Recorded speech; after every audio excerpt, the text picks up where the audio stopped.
What happens when the world's most controversial duchess faces one of America's sharpest journalists under the glaring lights of live television? If you thought Meghan Markle's previous interviews were fiery, you haven't seen her spar with George Stephanopoulos. Until now. Because what started as polite conversation would soon turn into open hostility, leaving millions of viewers stunned and wondering if the Duchess had finally met her match.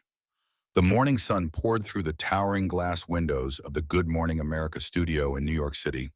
The set gleamed with its usual warmth, coffee mugs neatly placed, cameras humming softly, and a backdrop of Manhattan's skyline glowing against a perfect blue sky. Producers, dressed in their headsets and clipboards, whispered excitedly behind the scenes. After all, this wasn't just any guest. This was Meghan Markle. Dressed in a sleek black pantsuit and her hair swept back into a flawless bun, Meghan walked confidently onto the set, her heels clicking against the polished floor. George Stephanopoulos rose from his chair to greet her, extending his hand with that practiced broadcaster's smile. "Meghan, welcome," George said smoothly. "Thank you for joining us this morning." "Of course," Meghan replied, settling into her chair. Her tone was already slightly cool, though she paired it with the kind of smile that didn't quite reach her eyes. "Happy to be here." George adjusted his tie and shuffled his note cards. There was something in his expression that suggested he was preparing for more than the standard celebrity puff piece. "So, Meghan," he began, leaning slightly forward, "you've been in the headlines for years now. From your acting career, to your royal marriage, to stepping away from the monarchy, to your projects here in the U.S. You've spoken a lot about your truth. But here's my first question. Do you believe your truth has ever conflicted with the truth?" The studio audience let out a faint murmur at the pointed question. Meghan's perfectly arched eyebrow rose as she let out a short laugh. "Well," she said, her voice dripping with irony, "I think people who spend their lives reading headlines and writing gossip columns love to talk about facts. But my experiences, those can't be debated. They're mine. My truth is exactly that. Mine. Whether that makes some people uncomfortable, that's really not my problem." George didn't flinch, but he gave a faint shake of his head, clearly unimpressed. "That's an interesting answer," he replied calmly, jotting something on his notepad. "And what about the royal family? You've painted them as cold, even cruel in your various interviews," George continued. "But when pressed for specifics, names, dates, evidence, you've declined to elaborate. Some would say, that's convenient. Do you feel any responsibility for the damage your comments may have caused, both to individuals in that family and to the institution itself?" Meghan's smile hardened. "Ah," she said, sitting back and crossing her legs. "Here we go. Another journalist trying to both sides racism and emotional neglect. Let me make this easy for you, George. It wasn't my job to protect the institution. It was their job to protect me. And they failed." George kept his eyes locked on hers.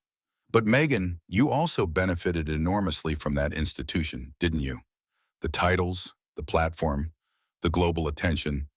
Don't you think there's a contradiction in accepting all of that while simultaneously tearing it down?" Meghan's laugh was sharp this time, almost mocking. "Oh, George," she said, "that's such a tired narrative. People love to say she wanted the fairy tale but couldn't handle the castle. Please, if you think my life was some kind of charmed existence, you clearly haven't been paying attention." The room grew just a little tenser. George's pen hovered above his notes as he pressed on. "And now you're here in the U.S., making documentaries, books, podcasts, telling your side of the story over and over again. And yet you still claim to want privacy. How do you reconcile that?" Meghan tilted her head, her lips pursing slightly. "I've said this many times, George. Privacy doesn't mean silence. It means control. I choose what I share. I choose how and when. That's called boundaries. Something the press seems incapable of understanding." There was a long pause. George studied her for a moment before setting his cards down entirely. "Fair enough," he said, though his tone suggested otherwise. "Let's talk about Harry for a moment." Meghan cut him off with a curt wave of her hand. "Let's not actually," she snapped. "I think he's been dragged into enough interviews. This is about me, isn't it?" George raised an eyebrow, his lips twitching, with the faintest hint of irritation. Well, he said evenly, it's about the story, and Harry is part of that story. Harry is my husband, Meghan shot back, her voice sharper now. Not your headline. George didn't break eye contact. And yet you've spent the last few years making your marriage very much part of the headlines, he replied dryly. Meghan's mouth tightened into a thin line. And what about your career before Harry? George continued. You were an actress on a moderately successful cable show. You've spoken about how proud you were of that work. And yet, since marrying into the royal family, you've dismissed that time as insignificant. Do you look back on your acting career fondly, or do you see it now as just a stepping stone? Meghan's laugh this time was low and incredulous. You really do your research, don't you? She said, her tone edged with sarcasm.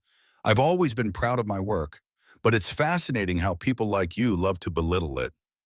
What was it you did before this? Clinton's communications guy? Now you sit here throwing stones at people who've actually done something meaningful. The comment was clearly meant to sting, and for the first time, George's expression flickered, though only for a moment. Let me rephrase, he said finally, his voice measured. Do you think the public's fascination with you comes from your accomplishments, or from the controversy you've created? Meghan leaned back in her chair, her arms crossing defiantly. I think the public's fascination comes from the fact that I speak truths most people are too scared to say. And that clearly makes a lot of people, including journalists like yourself, very uncomfortable.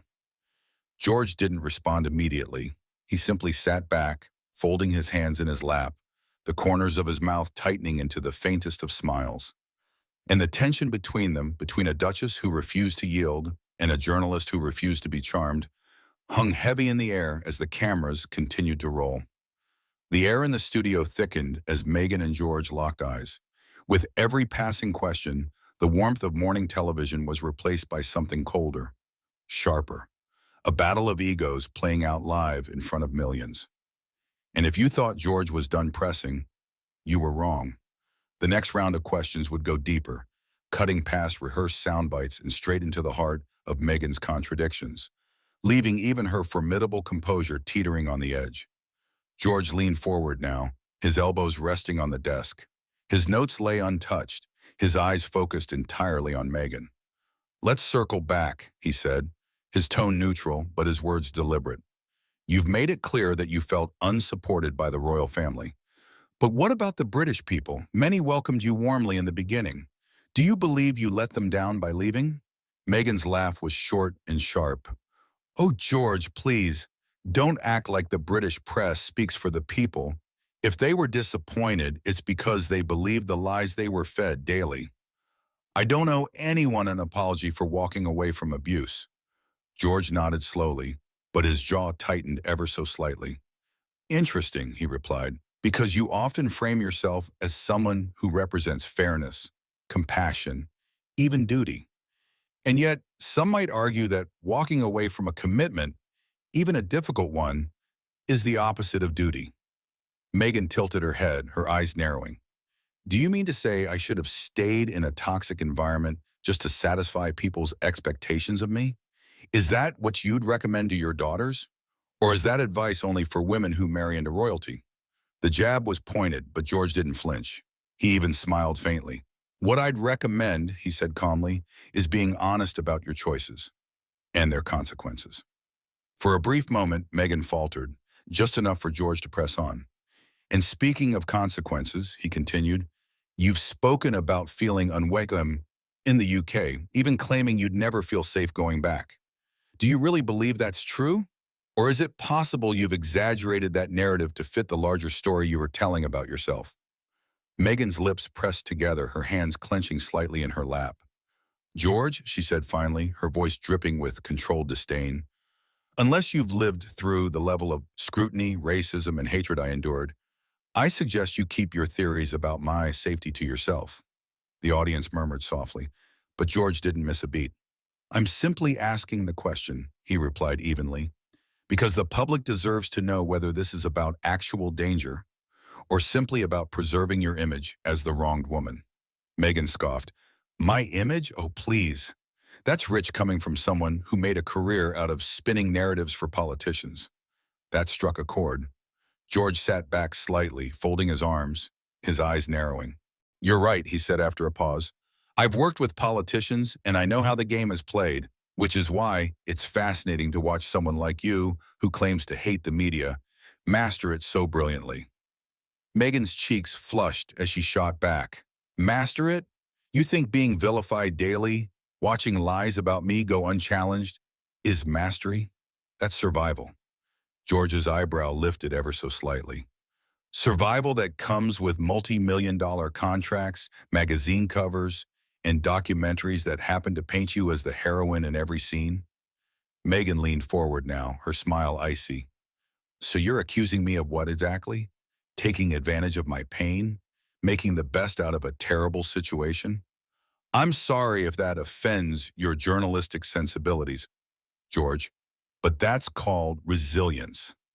George tapped his pen lightly on the desk, his gaze unwavering. "Or," he said quietly, "it's called opportunism." The silence that followed was heavy. Even the cameras seemed to hesitate. Meghan's jaw tightened, her hands gripping the arms of her chair.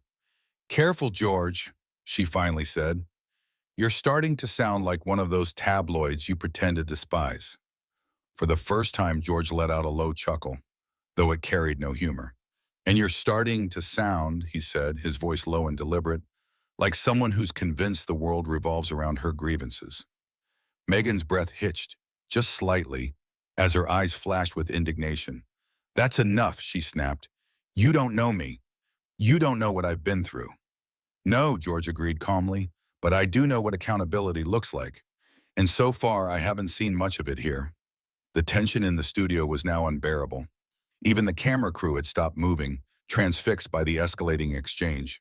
Meghan crossed her arms defiantly and leaned back, her expression one of steely resolve. George, however, leaned forward slightly, his tone growing colder. "And now," he said, "I'd like to ask about Harry." Meghan's head snapped up, her eyes narrowing dangerously. "Don't," she warned. But George only continued.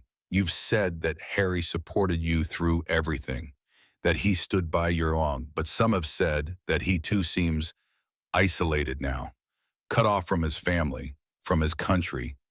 Do you feel responsible for that?" Meghan's laugh was harsh this time, more of a scoff than anything else. "Responsible? Oh, how predictable. Blame the woman, blame the wife, because of course Harry couldn't possibly make his own decisions. Of course, he must have been manipulated. How very 1950s of you." George held her gaze for a long moment before saying simply, "I think the viewers can decide for themselves who's manipulating whom." The silence that followed was deafening. Meghan's eyes narrowed into slits as she whispered, "You're unbelievable." George only straightened his tie and replied smoothly, "And you, Meghan, are exactly who I thought you'd be." By now, the morning sun outside the studio was blazing, but inside, the chill between Meghan and George could have frozen the set. What was meant to be a polite interview had evolved into an intellectual cage match, and both combatants were unwilling to back down. And just when you thought George had exhausted his questions, he leaned forward with one last pointed inquiry, and Meghan's carefully constructed facade began to crumble in real time. George sat back, his hands folded neatly on the desk, studying her. "You've spoken," he began, his voice calm but laced with steel, "about how leaving royal life allowed you to rediscover yourself, your independence, your voice, but when I look at the years since, I don't see independence. I see a woman who traded one stage for another, one palace for another. Who's truly in control here, you or the narrative you've built around yourself?" Meghan let out a humorless laugh, leaning forward on her elbows. "That's rich," she sneered, her voice dripping with contempt. "Coming from a man who's made his career telling other people's stories, criticizing them while pretending you're above it all. You don't know me, George. You don't know what it's like to have the world against you." George didn't flinch. He simply tilted his head, watching her with the same dispassionate scrutiny that had unnerved politicians and generals alike. "I don't need to know you," he said quietly. "I've seen this play out before, and I know what narcissism looks like when it's dressed up as victimhood. The word hit her like a slap. Meghan's eyes widened and her lips parted as though she couldn't believe what she'd just heard. Narcissism? She repeated, her voice sharp enough to cut glass. You dare sit there and call me a narcissist? Because I refuse to be silent about what I went through? Because I refuse to let others write my story? George's gaze was steady, almost pitying now. No, he said, because every question, every criticism, every challenge, you meet it with indignation, with blame, with condescension. It's always someone else's fault, always someone else who's cruel or ignorant or racist, but never you. Not once have I heard you say, maybe I mishandled that. Maybe I hurt someone too. That's not strength, Meghan. That's denial. The air in the studio had gone utterly still. Even the faint hum of the camera seemed to fade as Meghan stared him down, her jaw tight, her chest rising and falling with quickened breath. You think you're clever, don't you? She hissed, her voice low now, trembling with fury. You think you're exposing me. But all you've done here is prove why women like me stay quiet, why we smile and lean while men like you try to tear us apart for sport. George shook his head slowly, his voice calm but relentless. This isn't sport, he said. This is journalism. This is asking questions that people are too afraid to ask because they don't want to be called cruel or misogynistic or racist. But someone has to ask, because the public deserves answers. And what I see here, he gestured slightly toward her, is someone who doesn't have them. That was enough for Meghan. She pushed back her chair abruptly, the screech of metal against tile echoing in the dead silence of the studio. I don't have to sit here and be insulted, she snapped. I don't have to justify my life to someone who clearly came here with an agenda to humiliate me. George raised an eyebrow, his voice still calm. Not to humiliate you, he corrected softly. To hold you accountable, something no one else seems willing to do. Meghan stood now, straightening her black pantsuit, her chin held high despite the redness creeping into her cheeks.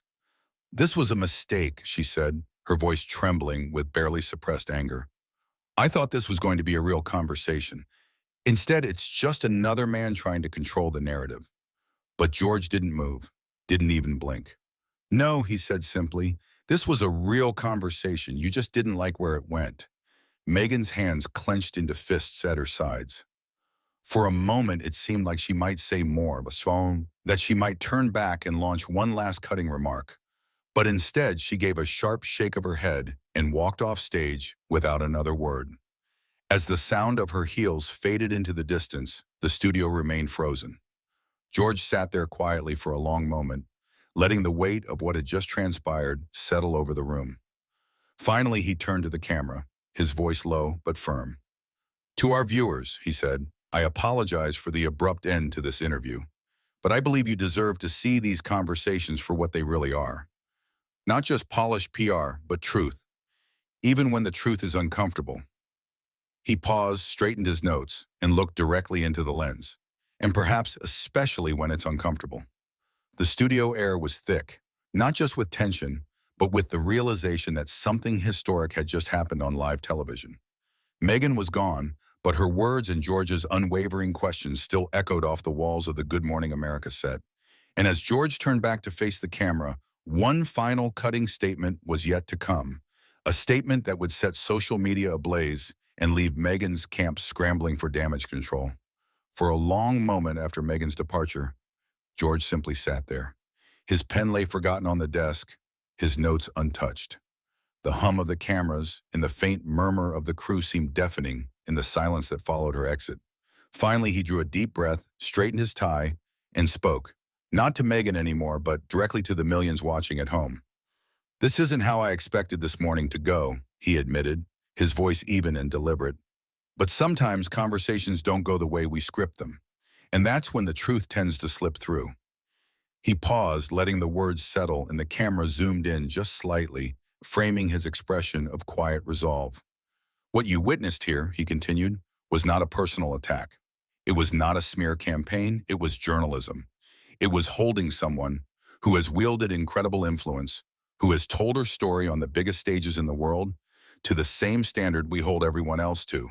And if that makes people uncomfortable, maybe it should. Behind the cameras, producers were already motioning at him, whispering about time slots and sponsors and moving on. But George ignored them. He kept his gaze locked on the camera, his voice growing firmer. There's a difference, he said, between being a victim and making victimhood your brand, between seeking justice and seeking attention. And I fear that distinction is becoming blurred, not just here, but everywhere. He leaned back slightly, exhaling slowly as though weighing how far to push. I want to be clear, he added, his tone softening just enough. No one denies that Meghan endured challenges. No one denies that racism, cruelty, and scrutiny exist, and they can wound deeply.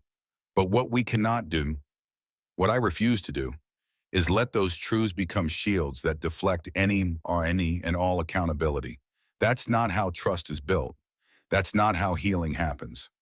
By now, social media was already on fire. Hashtags trending, clips of the confrontation circulating, some praising George's fortitude, others condemning him for perceived harshness. The studio's phone lines were lighting up. He glanced briefly at his notes, then set them aside entirely. I've interviewed presidents, he said, world leaders, generals, CEOs. And what I've learned is this. Power doesn't always come in the form of armies or wealth. Sometimes it comes in the form of a story, a narrative, that people are afraid to question. But my job is to question it anyway. He leaned forward once more, his fingers interlaced now on the desk. I hope Meghan Markle finds the peace she's looking for. Truly, but today reminded me why this work matters. Because if we stop asking hard questions, if we stop expecting honesty and consistency from those in the spotlight, we all lose. The control room queued up the next segment, a light-hearted cooking demo with celebrity chef. But George held up a finger, signaling them to wait. And to our viewers, he said finally, his tone quiet but unyielding, thank you for trusting us and have the tough conversations. They're not always easy, they're not always pretty, but they're necessary. He straightened his notes, gave a faint nod to the camera, and leaned back in his chair. We'll be right back, he said, his voice measured, almost weary now. The screen faded to commercial. Behind the scenes, chaos reigned. Meghan had already left the building. Reports from staff said she'd declined the courtesy car waiting for her, instead storming off down the block with her team in tow. Her PR representative was already crafting a statement, likely blaming the interview's tone, George's questions, or the network itself.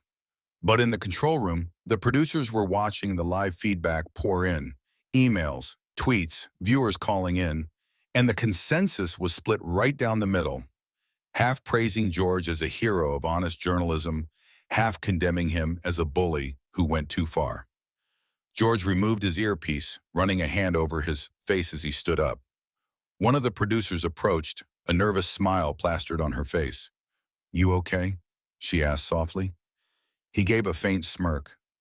I've been better, he admitted, but I've also been worse. He gathered his notes, straightened his jacket, and walked off the set without another word. As he passed through the studio doors, his phone vibrated with messages. Journalists, pundits, colleagues all weighing in already. But for George, the noise didn't matter. Not yet. Not until he'd had a chance to watch the footage back himself and decide whether he'd done his job and whether he'd done it well. Outside, the New York morning was blindingly bright. He slipped on his sunglasses and stepped into the street. In that moment, George Stephanopoulos was many things: respected journalist, controversial interviewer, target of both praise and outrage. But above all else, he was unflinching. What did you think of this unforgettable interview? Did George cross a line, or did he simply do what others were too afraid to do? Let me know in the comments below, and don't forget to subscribe for more stories about the moments when the truth refuses to be polite.